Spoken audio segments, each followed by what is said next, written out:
Good morning, Good morning. Erica. It's How good are to you? hear. Good to hear from you. Where are you coming from, Erica? Oh, you're on mute. You're on mute. Couldn't hear you. Getting ready for the day, so I'm looking glam. Hey, listen. Anybody who would dare to come on like that and say hello, you're our kind of people. You're my Right. kind of people. Where it's just like I'm this is what we're doing. like, well, I'm like, well, I don't know how to get in here either because I don't have the passcode. So I'm like, I don't want to be the idiot, but here I am. So, Well, fantastic. You can mute yourself if you want to, or you can, okay, allow us to enjoy you getting ready for the day. we're good. We're good. You Yeah, carry you're good. You are good. Mason, welcome. How are you doing?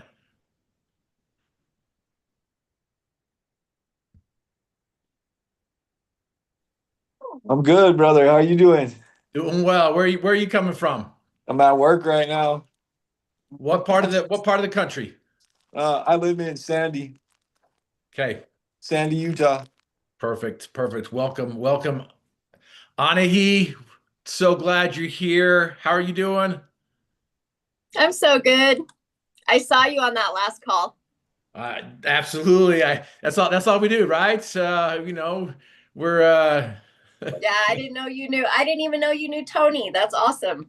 Yeah, absolutely. He and I are great friends. I went and spoke for his company when he worked at Zions Bank. Oh, wow. And, Okay. and so yeah, it's we go back way back then. And anyway, he asked me to come speak there, and we inspired and had some fun. So we have history. Jacob Lofgreen, welcome, brothers. Good to see you on here. Did you get a haircut? Possibly. I just did it myself. Good to see you. Listen, I love that. Jason Strickling. By the way, if anyone can beat Jason on this call, I know that we all come on about the same time, but I just want to let you guys know that Jason is always the first one here. He's there, and so anyway, I don't know if anyone can beat Jason, but Jason, glad you're here, um, and I'm glad everyone else is here as well. Madison, welcome. Hi, how are you? Where are we coming from today? Dallas, Texas. Dallas, Texas. Awesome. Awesome. And welcome. Is this your first time, second time, third time? First time. First time. Where'd you hear about us? On LinkedIn or somebody else? So I work for Donut Day Designs for Lance. Perfect. I was just going to do a shout out for Donut Day. Is there anybody else on here from Donut Day Design? Hey, how's it going? Brendan and Steven. Is it Steven that's with Donut Day Design?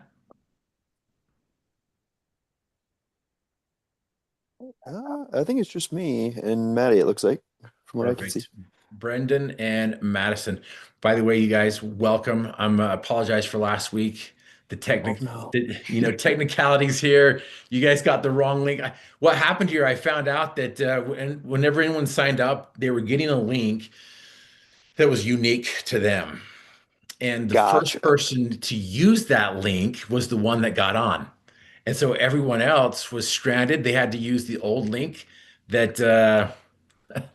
Or the original link to get on. And so, anyway, Gotcha. Madison, Gotcha. Brendan, welcome. I'm glad you guys are here this time. By the way, anybody here on the call that needs some promotional products, or as I like to say, Donut Day Design, amazing company. I've done some purchases through them. We've got some uniforms for our nonprofit basketball team, wheelchair basketball team. They did a fantastic job. But I like to call them the company swag store provider. They can get you anything that you need with your logo on it and whatnot. And so they're going to join us, and I love this. We're going to do some things here. Let's jump. Let's get going. I'm going to record this.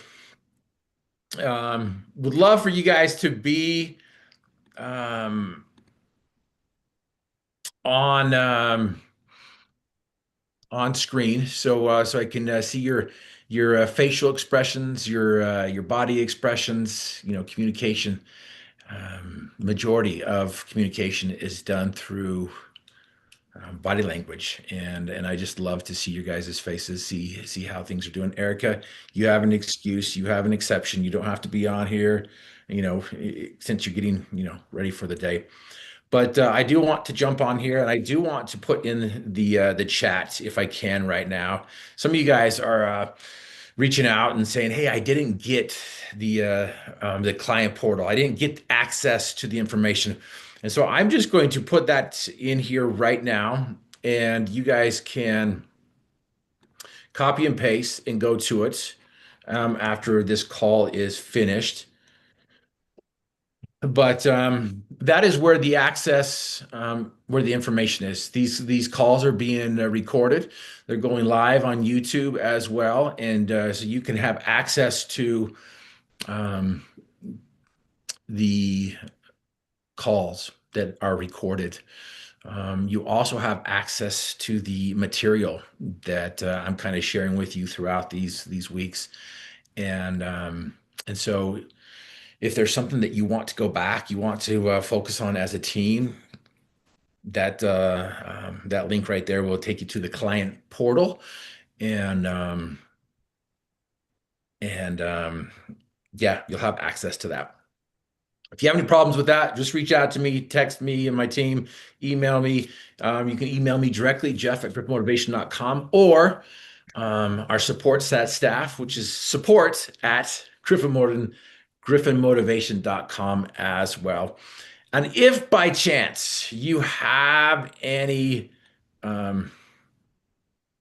people who you think might be interested in joining us, give them this link to the VIP package. They can jump on there. And so anyway, looking forward to this. As I mentioned before, time is one of the most valuable commodities. And thank you for being here on time, and thank you for being here. And I don't want to take up any more time with administrative stuff. And but I do want to quickly just remind everybody that we've been doing this for 2 weeks. This is our third week. And by the way, I am so excited for our guest on February 2nd. He is a Navy SEAL, not just a Navy SEAL, but he was part of the SEAL Team 6. He was part of the Captain Phillips thing, Benghazi. He's got some other stories as well. But he's going to share with us some Navy SEAL mindset hacks and tricks that we can implement into our own businesses and into our own lives. And so I'm excited to invite Matthew, aka the Viking, on February 2nd, and for him to share some things with us specifically on mindset. Again, for you who are new, this is specifically for leadership development and mindset. It really is about mindset. I had the opportunity to go play collegiate football, and when I was, people told me like, "Hey, Griff, it's 80-20. It's 80% mindset, 20% skill set." And I'm like, "Okay." Other people are like, "No, it's 80% skill sets, 20% mindsets." And when I got to campus and started playing, I realized that both of them were wrong. Both camps are wrong. It is 100% mindset, because our mindset determines how we practice. Our mindset is how we prepare. Our mindset is how we perform. Our mindset is how we practice. And so again, it's 100% mindset.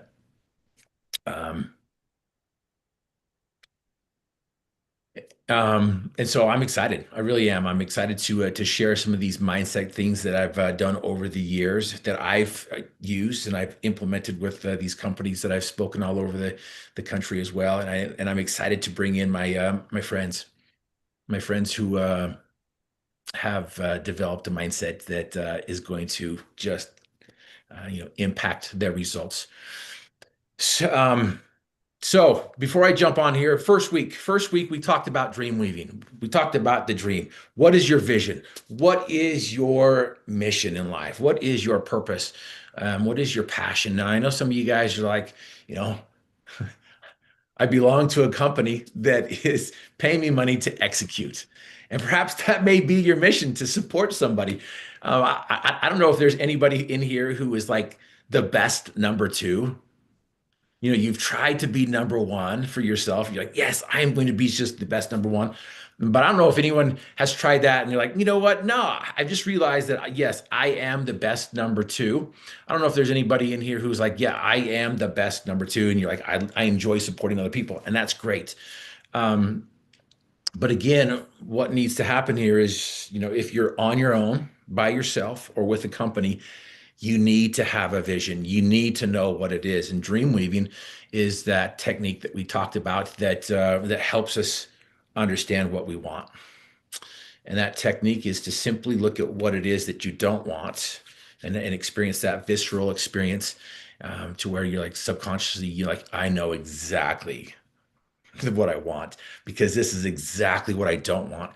And we're only focusing on what you don't want for a moment. And then we're going to flip it on its head and identify what it is that we want. And if you're still struggling, I don't know, if you're still struggling, write in the chats, need some help, help on knowing what I want. And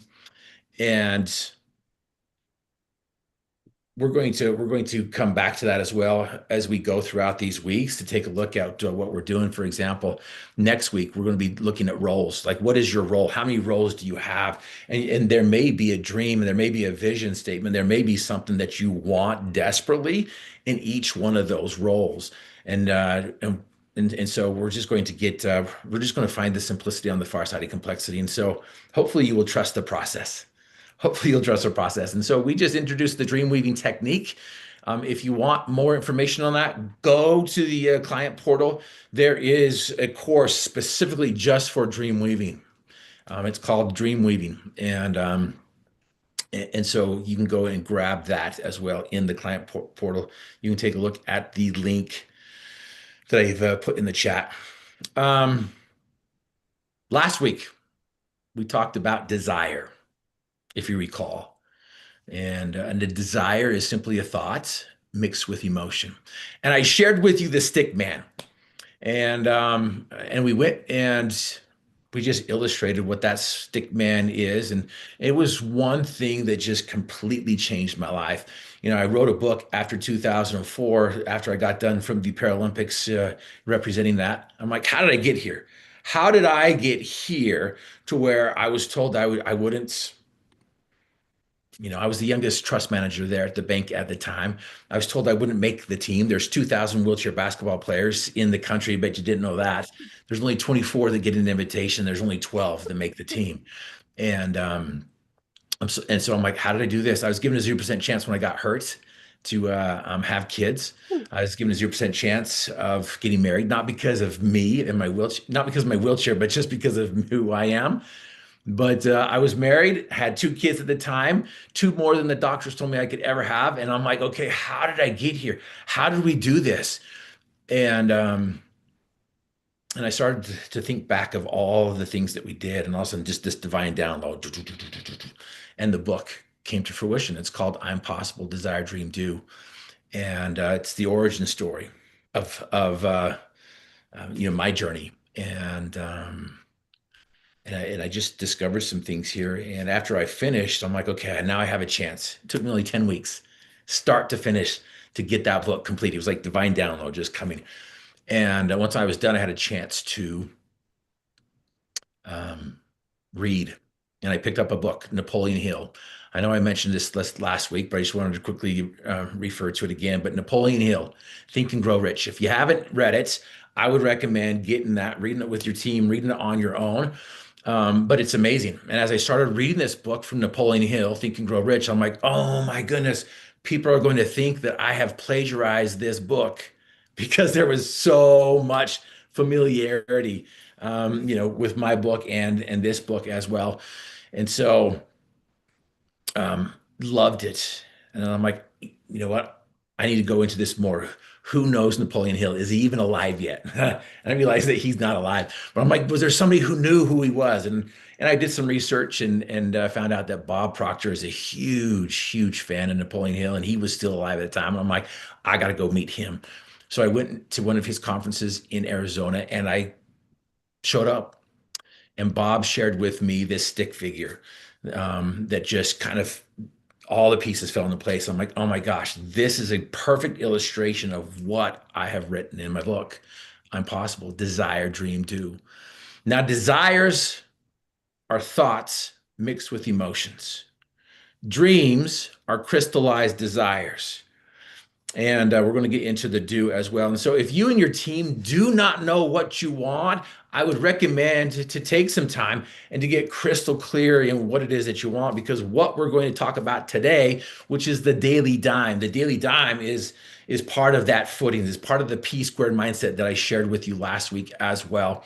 I'll share that QR code with you again, but I'm going to ask for some participation here.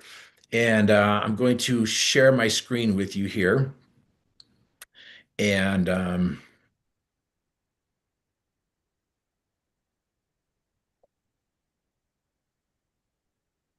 that's perfect. Can you guys see that? Can you see that quote? So if you want something big to happen, you have to think big. The problem is most people won't think big until they see something big. So we sit around waiting for big things to happen and get upset when nothing does. Some of you guys are like, you know what? I want to bring in 3 new clients this month. I want to bring in 6 the following month, and I want to bring in 12 the following month. And so you're like, perhaps maybe that's your big thing. Maybe that's what gets you excited. And again, I want you to start opening up that floodgate of imagination and start thinking bigger. I don't know if you have heard of Matt Armstrong. He's a YouTuber. He redoes damaged, he calls them crash damage vehicles, high-end vehicles. And he's now fixing a Bugatti, a $6 million car he's putting back together, and hopefully he's wanting it to be his own. And he mentions that like 5 years ago, I had no clue that I was going to be doing this, but I did have a little dream. I had a dream that I wanted to produce on YouTube, and I wanted to share with people how to put together your own cars if you want to. And so again, what is your dream? I worked with a client who wanted to be a baker. She wanted to have her own Netflix series. That was something that was huge on her heart. That was what she really thought and she really wanted to do, and it scared her. And so with this dream weaving, I want you to pick the thing that scares you the most, that excites you the most, that gets you going the most. Because when's the last time you allowed yourself to dream, to truly dream, to dream big, to where it's like, you know what, the impossible. I just want to dream of the impossible. This is what comes to my heart. This is the song that sings to my soul. And that's what I want you to do.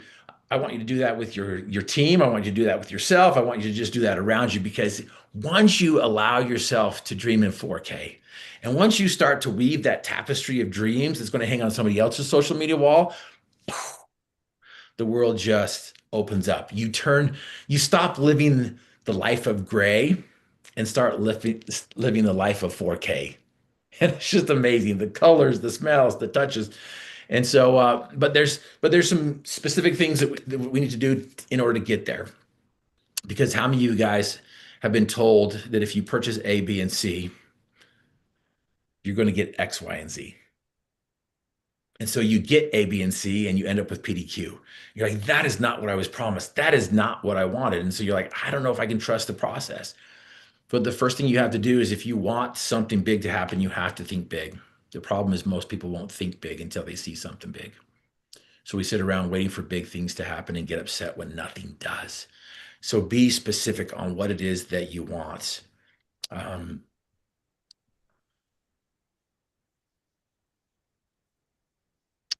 So I shared last week this stick figure. The big old circle is your brain. The mind is what is functioned from the brain. But I just want to open this up to you. And if you remember, you got the conscious, you have the conscious mind and you have the subconscious mind. The conscious mind is the educational, it's the intellectual. The conscious mind is where the five senses are. We can reject, we can accept. We have a choice. We have a choice to receive the information that we're receiving or reject the information that we're receiving. Perhaps maybe your dream is, I want to 10x my business. I want to 10x my clients, my clientele. I worked for one company, the banking company, worked with their relationship managers, 60 of them. Their big dream was, I want 400 million new dollars. Not just, from the same clients, they wanted new clients with new dollars. And they did not think that that was possible. Well, that's nice. That's great. That's yours. But, they couldn't even see a path to get there. And so they had a choice. These 60 relationship managers had a choice to either reject what their bosses wanted, or they could accept it and say, you know what, maybe it is possible. Maybe there is a way to do this. But unfortunately, we as human beings, we base other people's possibilities on our limitations. Or sometimes we base other people's possibilities on our limitations. No, wait a minute. Let me get that right. Other people base our possibilities on their limitations. Have you seen it before? Where you're just like, nah, it's not going to happen. So the subconscious mind is where the emotional, where the feelings, the paradigm. It's where it cannot reject. It must accept. Once the idea is in the subconscious, it's like this is where it lies. This is where it is. This is where the habit is.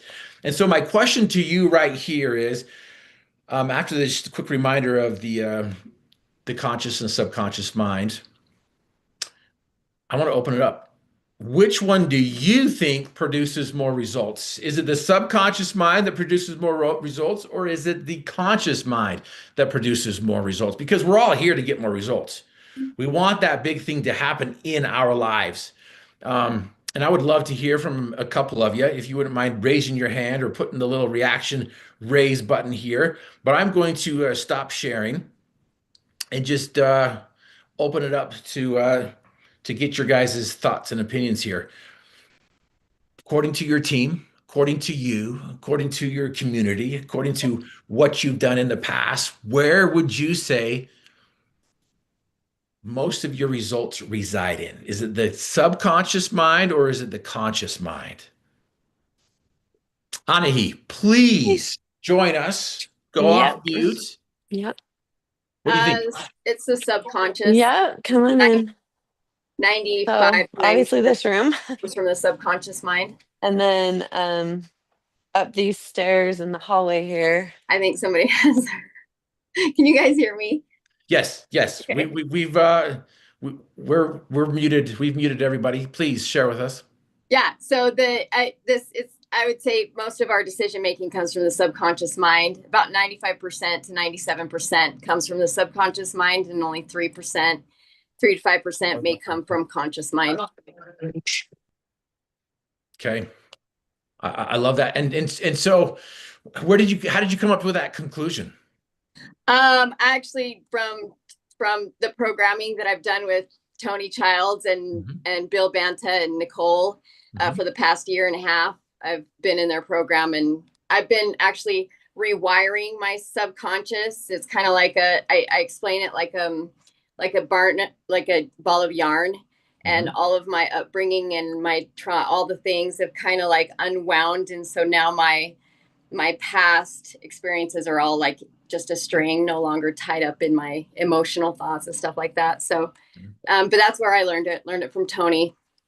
Awesome. I love that. So subconscious mind, you're like subconscious mind is where most of our results come from. I like that. 100%. Thank you for sharing, Anahi. Anyone else have an opinion where the results come from? Is it the conscious mind or the subconscious mind? Yeah, Mason. So what I've heard in the past is like our conscious mind is how we program our subconscious mind to carry out the tasks.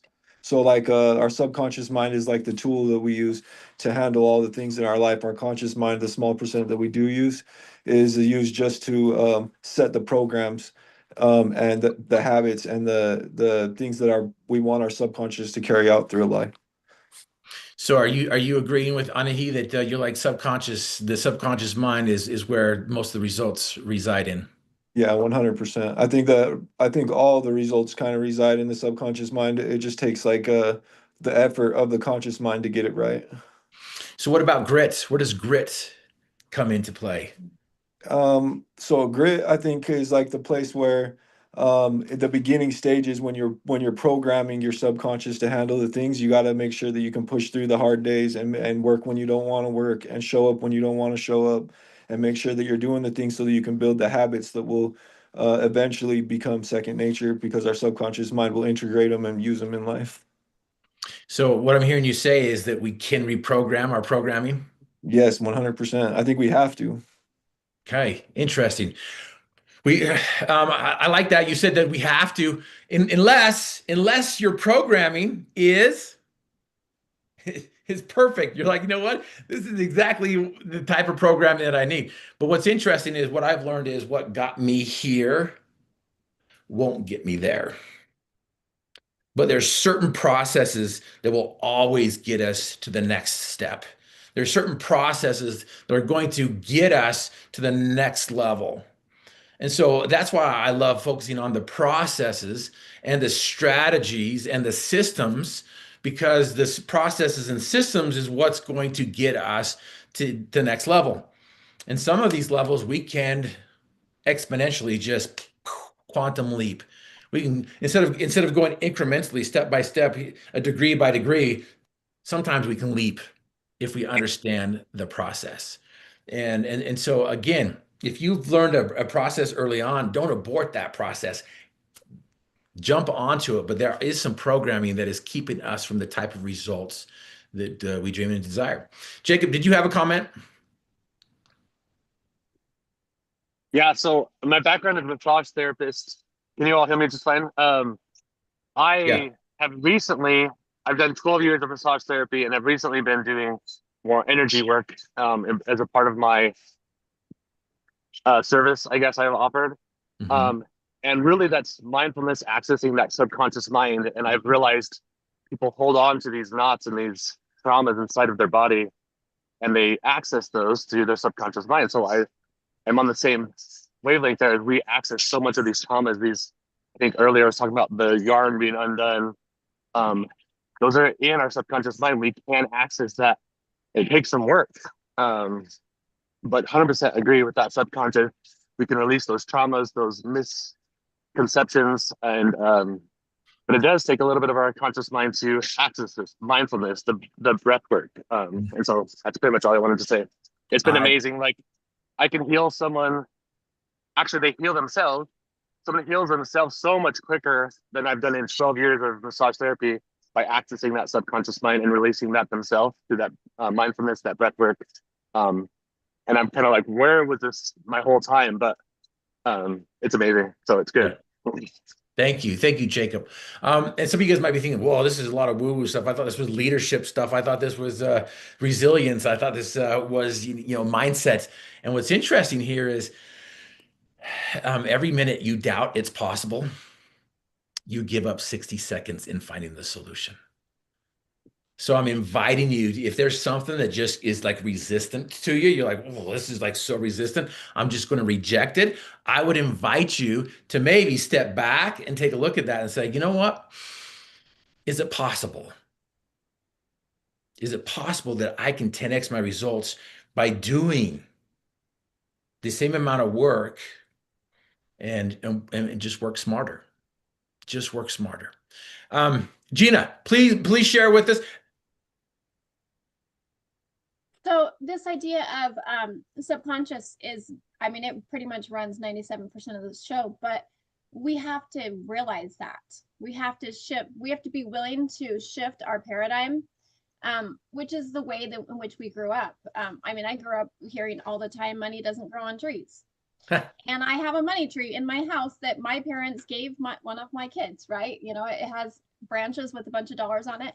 And so it's all about shifting that paradigm that we grew up in, where the results actually happen. Obviously the work, you have to do the work, but if you don't realize that there is the subconscious running everything, then the conscious then you're just going to keep on living, not realizing all of these subconscious patterns that are stopping you from your potential because of the programming that happened that you weren't even aware of when you were a kid. Yeah. So it's like intentional work of repetitious subconscious repatterning that you have to do. And yeah, grit will get you so far, but grit can only get you so far if you don't focus on the subconscious, because the subconscious is going to help you. You're going to self-sabotage no matter how much grit you have. If you don't focus on that stuff, the subconscious patterns, the grit can only get you so far. Right. And I like to use the term focus, discipline, temperance. You know, grit just sounds like this, you're grinding, and then eventually you're just going to wear out. And focus, it's just that simple little shift, like focus. I'm going to focus. I'm going to shift my focus and change that. And so it's like, again, this question I want to ask you guys just to write down on your own and think about it.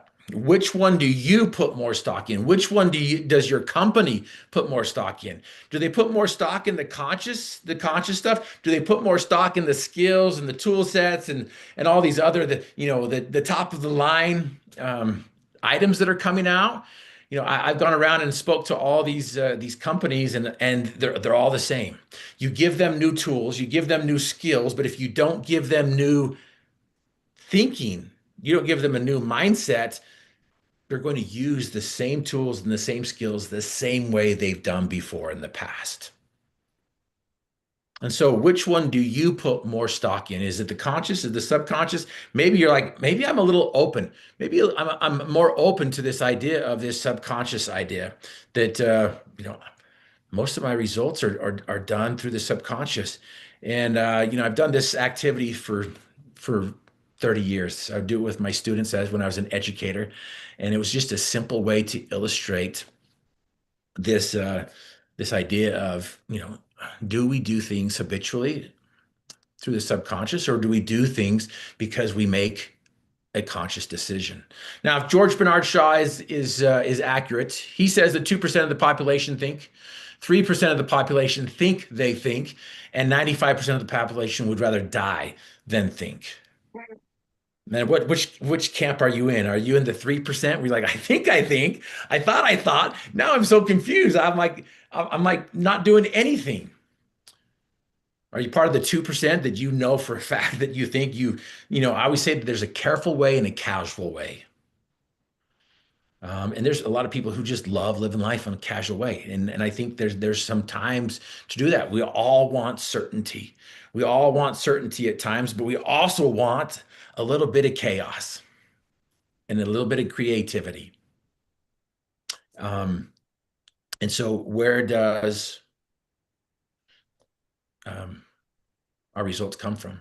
I believe results are typically a reflection of how we feel. How many of you guys are like, I'm going to get bigger, faster, stronger. I'm going to lose some weight. And then you wake up in the morning, you're like, maybe tomorrow, because I don't feel like it. I don't feel like it. But going back to this idea, I want you just to quickly just interlock your fingers. Interlock your fingers to where you're comfortable. You're like, okay, now I want you to look down at your thumbs and your hands, and I want you to determine whether or not your left thumb is on top of your right hand. If you are, put a 1 in the chat, or else kind of raise both your hands, because if you are, then you're normal, because that's how I do it. But I'm just kidding, because there's some people who have the right thumb on top of the left hand. And so this is what I want you to do. I want you to unlock your fingers and change it to what you're not comfortable or used to. Now go back and forth. Don't just change the thumbs, but change the interlocutor. Go back and forth and see what it's like. I don't know if you can do it really quick. Some people are some are like,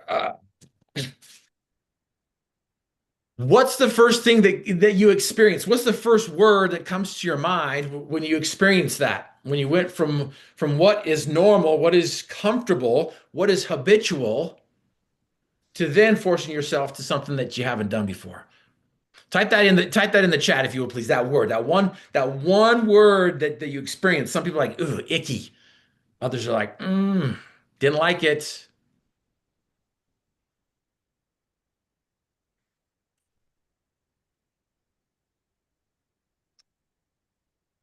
In the mornings, what foot do you put in first?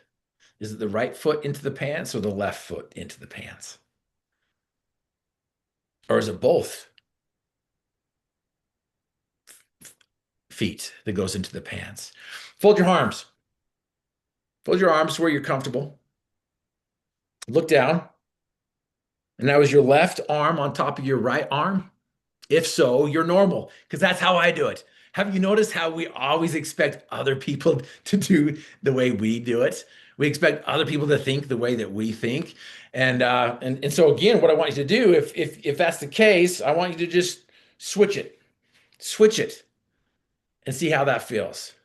Some people are like, oh my gosh, that's just so nasty. I do not like it at all. I don't like it at all.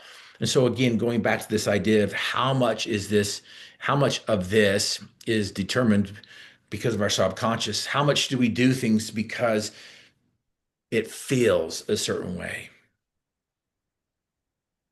Now, I want you to understand that there is this paradox when it comes to feeling. Because I know that there's a guy out there that says, facts don't have feelings. I'm like, okay, whatever. And feelings can get in the way of progress. Feelings can get in the way of our results because it goes back to our subconscious, what's habitual. But at the same time, our feelings are what's needed to kind of open up that floodgates of imagination, to be creative. And so, both sides of that coin is accurate. That feeling coin, those feelings are going to motivate us and give us the fuel, and those feelings are going to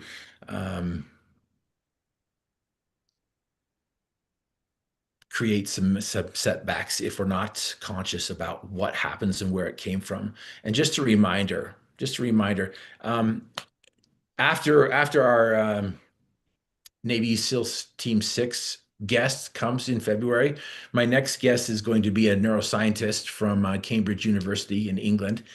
In 1992, they mapped the genome, mapped out the DNA.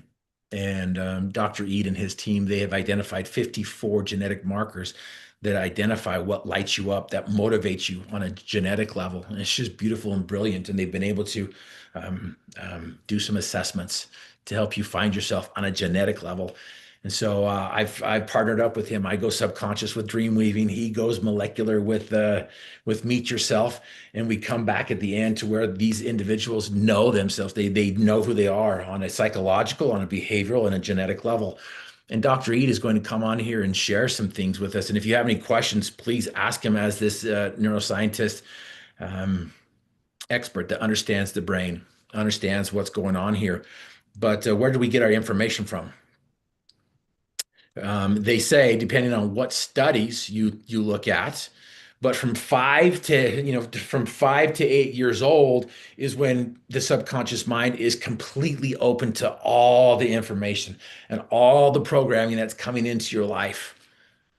And so, as Gina and some others mentioned, that your upbringing and your programming as a youth has a huge impact on your results, on your actions, on your thoughts.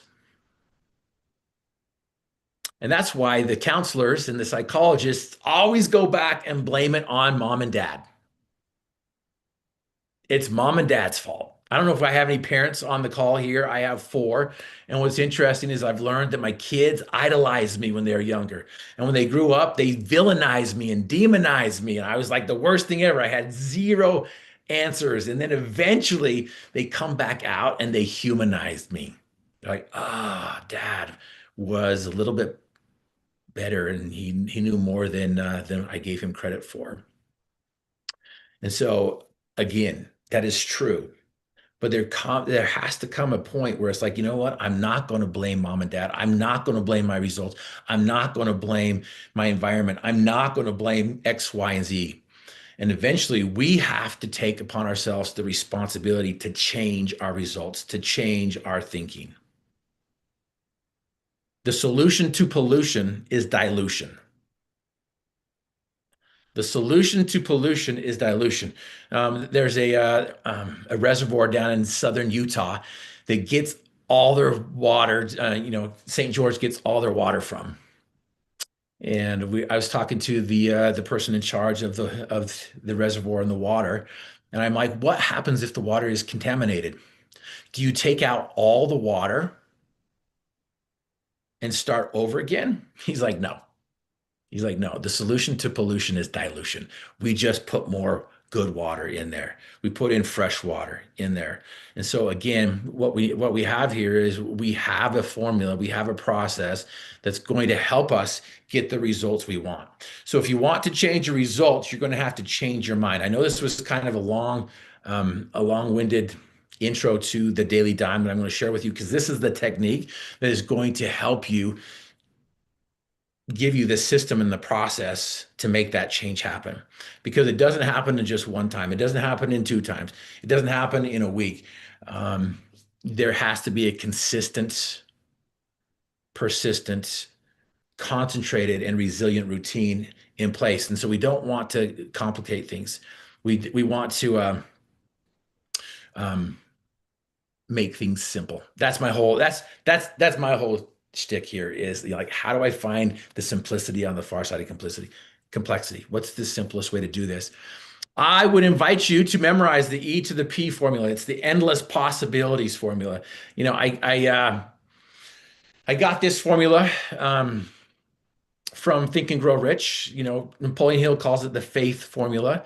I liked a lot of those things, but I had changed it to fit my experience, and changed it to fit the result that I was getting with some of the harshest critics called teenagers. And we adapted it a little bit, but there's 5 steps. There's 5 steps to this endless possibility. And the first step is that we need to know that we have the ability to achieve our dreams and desires. Most people don't even believe that. Most people don't believe they have the ability to change, to achieve their dreams and desires. We all come from infinite intelligence. We all come from a creator who has created all. Those are my beliefs. And step number 2, imagination. If you want to experience the floodgates of imagination to open up, what you're going to have to do is you're going to have to open up those floodgates of imagination, open up the possibility of changing your thoughts here and thinking higher thoughts. Now remember, desires are simply thoughts mixed with emotions. And everything that we have, this computer, your desk, your pencil that you're writing on, everything that we have, a car, pictures, everything that we have came from a thought, formless. So everything that you're going to get is going to come from a thought. Hanley talks about that there's a thinking stuff. He calls it a thinking stuff. He says there's a thinking stuff from which all things are created, and from which in its original state permeates, penetrates, and fills the interspaces of the universe. So let's go ahead and take a look at how we can change this. How many of you guys have heard this phrase before? It is what it is. You've heard that excuse, whenever you ask somebody to do something, and you're like, Griff, we can't do it. It is what it is. It is what it is. And, but does it have to be? That's my question that I want to ask you. Does it have to be? It is what it is, but does it have to be? Quickly, if I can, I was, I played for the Utah Will and Jazz, did for the Utah Will and Jazz wheelchair NBA team. And we compete against all the other NBA teams that have, wheelchair basketball affiliate teams. The Dallas Maverick wheelchair basketball team has been one of the best in the last 2 decades. And there is an international tournament that takes place, and they invite the winning team from the United States to compete against the national teams from Great Britain, from Germany, from Japan, from Canada, the elites of the elites. And so the championship team gets to go and compete. And we competed in Japan. Now, because it's not the national team, they get to invite one person from outside their team. And they invited me. They're like, Griff, do you want to come to Japan with us and play basketball? I'm like, yeah, absolutely, dude. I would love to play with you instead of against you. And so we show up and we go to Japan. It was great to be able to play with these guys who I used to compete with throughout the season. And I became good friends with these people. One of my new teammates, I won't tell you his name, but he was a rapper, and he was in the back of the bus as we were going to the facility, and he's jamming to some music, and I'm like, hey, what are you listening to? I'm just going to call his name Dallas because they call me Utah because I'm from Utah. I'm like, hey Dallas, what are you listening to? And he's like, Utah, you wouldn't like this. And I'm like, what do you mean I wouldn't like this? He's like, it's not for you. I use language in here that you don't listen to. And I'm like, oh, so a bunch of angry music. He's like, Utah, you wouldn't understand. And so I'm like, okay, whatever. And so the next day it's breakfast time, and he's down there, and I roll past him, and he's going to the music. I look and I turn to Dallas, and I'm like, hey Dallas, isn't it a little early for angry music? And he's like, Utah. It is what it is. You don't understand. And I was about to roll on by, and all of a sudden I just had this divine download, smacked me in the head. And I stopped and I turned to Dallas, and I'm like, you know what, Dallas? You're right. It is what it is, but it doesn't have to be. It is what it is, but it doesn't have to be. Your numbers are, but they don't have to be. Your environment is, but it doesn't have to be. Your thinking is, but it doesn't have to be. All these excuses we've been telling ourselves for all these years, it doesn't have to be. Because we can change that stinking thinking, as Zig Ziglar would say. The solution to pollution is dilution. And what I want to share with you here is the technique called the daily dime. The daily dime is going to help you change your reality by changing your paradigm. And of course, if you guys did not get this last week, I would encourage you to get it this week. It's just the possibility principle.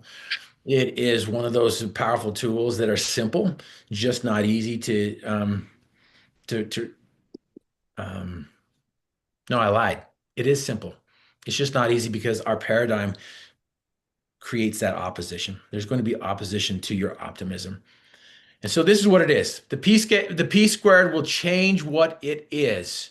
That possibility principle is going to change what it is. And the daily dime is the process to help you implement the P square mindset, if that makes sense. So P square mindset is going to be the footings that sits at the foundation, which is going to help you accomplish those big dreams. It's going to help you get those numbers that you want. It's going to help you get the 400 million. In fact, that company exceeded their target by 130 million.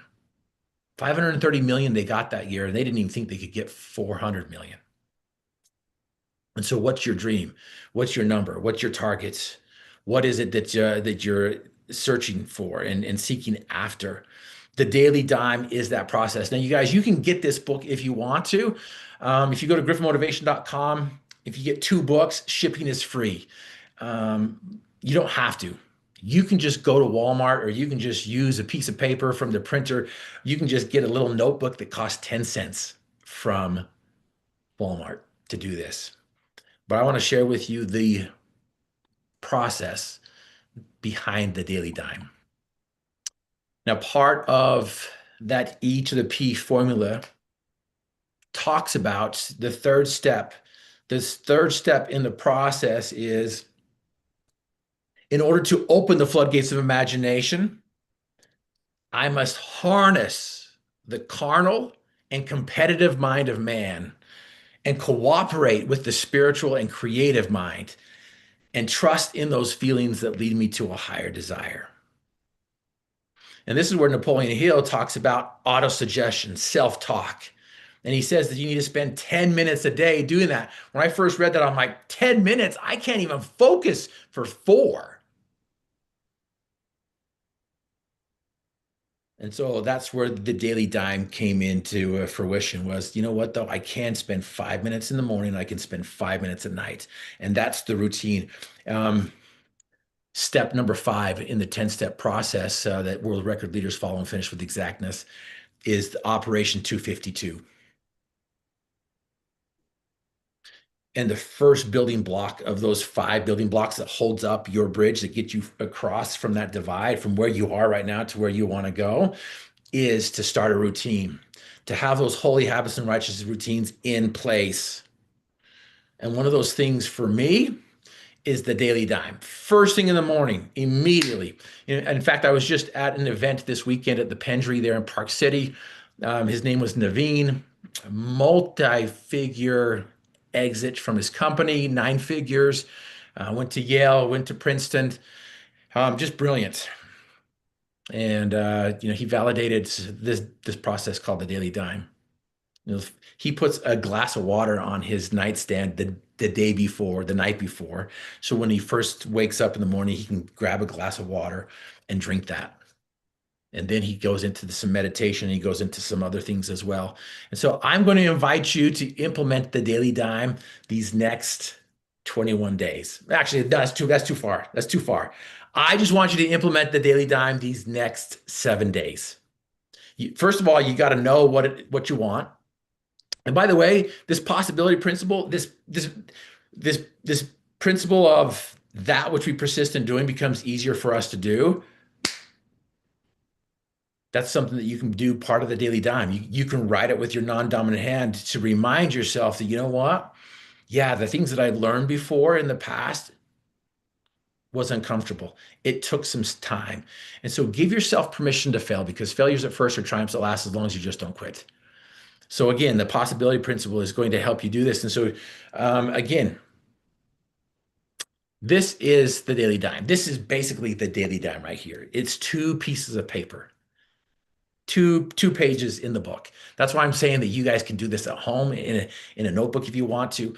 The way I have it set up is I have the daily do list on the left and the gratitude list on the right. And I start my routine the night before.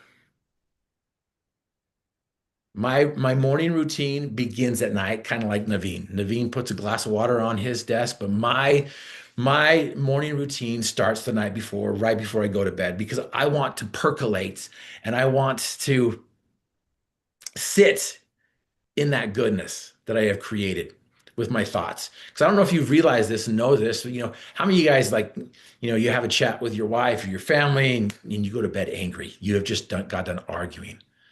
The next 8 hours, you are, percolating in that pot of thoughts that you just created for yourself. And so for me, what I do here is there's a place where you can put down where your dream and desire is. What is your dream and desire? What are you going to do? What are you going to do for this year? What are you going to do for the end of the life? How do you want people to remember you as? Because for me, I want my friends and neighbors to remember me as a man who lightened their loads, lifted their spirits, and loved them. That's my ultimate desire and dream for my neighbors and friends. And so I'm like, okay, what can I do? What is it that I want to do in order to do that? And so I've started to create a life. I call it my blueprints, and we're going to be sharing that with your roles next time. But again, the to-do list, there's 10 spots, but all I want you to do is I want you to just put 3 things. We're just going to start with 3. I want to simplify the process. What are 3 things that you're going to do the next day? And so that's what I do at night. I write down all the things I'm grateful for, all the things that I accomplished that day. And most of the time, the first 4 or 5 are the things that I was planning on doing. Because once I accomplished it and once I finished it, I'm like, you know what? Thank you. Thank you for giving me the solution to this task that I wanted to do today. Now, I only put 3 to 5 on that list because I am open for different routes, different instruction. And so at night, I write down all the things I'm grateful for, because gratitude affects your attitude faster than anything. And we know that attitude determines altitude. And if we want to fly high and far, we're going to have to change our attitude. And the fastest way to change your attitude is with gratitude. And so the daily dime is that process. Okay, what am I grateful for? And then before I go to bed, I'm looking at my dream. I'm looking at who I am. I'm looking at what I accomplished for the day. Then I turn the page and I go and write 3 things that I want to accomplish tomorrow. That way I don't have to worry about what's going to happen tomorrow. And there's a lot of people who have squirrel brains. I don't know if you're one of them, where you have squirrel brains and you're just like, I just keep thinking about everything I have to do at night. Write down 3 things and leave it. You've already put it out there. You put it on paper, and now you sit back and forget about it. Got 2 minutes here. I just want to end with this. Desires are simply thoughts mixed with emotions. These are the top 10 emotions, in my opinion. The negative ones: doubt, hate, jealousy, greed, revenge, complacency, apathy, cynicism, fear, and despair. And the opposite: faith, love, understanding, generosity, forgiveness, gratitude, enthusiasm, optimism, courage, and hope. I use my 10 fingers to help remind me as I'm working out in the morning. Because part of my daily dime is that I choose to couple my dreams and desires with the positive emotions of faith, hope, actually just faith, love, generosity, forgiveness, gratitude, enthusiasm, optimism, courage, and hope. Each finger represents one of those things. And some of you are like, well, wait a minute. Aren't negative thoughts good? If you can convert them and harness them, bridle them, all emotions are good. All emotions, but positive emotions have a longer shelf life. Those negative emotions, shorter shelf life. I don't know if you guys have heard of the Iron Cowboy. He did 50 triathlon distances in 50 days in 50 states. 50, 50, 50, as he called it. And the science that he saw behind it was amazing to watch, just the science behind it. When I was riding my bike, and as soon as I found my thoughts going somewhere negative, boom, heart rate jumps, power drops. There will be conflicting desires, but the daily dime will change your mind, which will change your results, which will get you those things that you truly dream and desire. Now that's the technique, the daily dime. Now what we're going to do here is I want you to do the daily dime the next 7 days, and we're going to talk about some of the successes, some of the challenges, some of the hiccups, and maybe some of the questions that you have. And we may go back to, what does it mean to dream weave? How do I get it? How do I get exactly what I want? But anyways, I just want you to practice these next 7 days, doing the daily dime all the time. You guys are amazing. Does anyone have any questions before we go? It is 11:01. Okay. Next week, same time, 10 o'clock. Invite your friends. Would love to have them with us. Invite your coworkers. Again, leadership, resilience, and mindset. They are key for our success. You guys are amazing. You're wonderful. We will see you next week. Thank you, Jeff. Appreciate you, brother. Thank you, Jeff. Thanks, Tim. Thank you. See ya. Good luck. I'm excited. I'm excited for you all.